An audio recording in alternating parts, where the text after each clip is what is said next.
नमस्कार बंधू भगिनींनो, आपल्या सगळ्यांचं सहर्ष स्वागत आहे स्वास्तिकम या माझ्या चॅनलवर। मी आज आपल्यासाठी पुढील अध्याय घेऊन आलेली आहे, तरी आपण सगळ्यांनी हे श्रवण करावं हीच आपल्या सगळ्यांना विनंती। आणि आपल्याला माझे व्हिडिओ खरंच आवडत असतील तर नक्कीच आपण माझ्या चॅनलला सबस्क्राईब करा, माझ्या व्हिडिओला लाईक करा आणि कमेंटद्वारे मला नक्की कळवा की आपल्याला हे व्हिडिओ कसे वाटत आहे।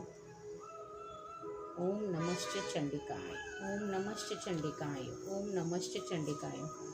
सृष्टीविषयक प्रश्न। जन्मेजय म्हणाला, आता सूर्यवंशी आणि चंद्रवंशी राजविषयी सांगा, कारण ते भगवतीचे उपासक होते असे ऐकले आहे। व्यास म्हणाले, ऐक, भगवान विष्णूच्या नाभी कमलातून ब्रह्मदेवाची उत्पत्ती झाली। ब्रह्मदेवाने भगवती महादेवीची कठीण आराधना केली, तेव्हा भगवतीने दिलेल्या वरदानाने ब्रह्मदेव सृष्टी करण्यास समर्थ बनले, पण ते मानवी सृष्टीच्या बाबतीत असमर्थच राहिले।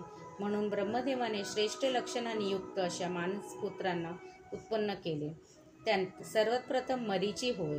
त्याच्या वंशात कश्यप झाले। त्याचा विवाह दक्ष प्रजापतीच्या 13 कन्यांशी झाला। देव, दानव, यक्ष, सर्प, पशु, पक्षी सर्व त्यांच्यापासून उत्पन्न झाले। त्यामुळे या सृष्टीला कश्यपी म्हणतात। देवांमध्ये सूर्य झाले, त्यांना विवस्थान म्हणतात। त्यांचे पुत्र वैवस्त, मनु ह्या नावाने ओळखले जातात। त्यांच्या सूर्यवंशांशी वृद्धी करणाऱ्यांना इक्ष्वाकू झाले। ते 9 भाऊ होते।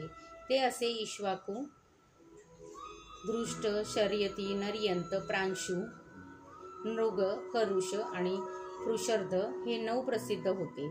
यातील शर्यतीचा मुलगा अनत आणि मुलगी सुकन्या होती। ती अतिशय रूपवान होती।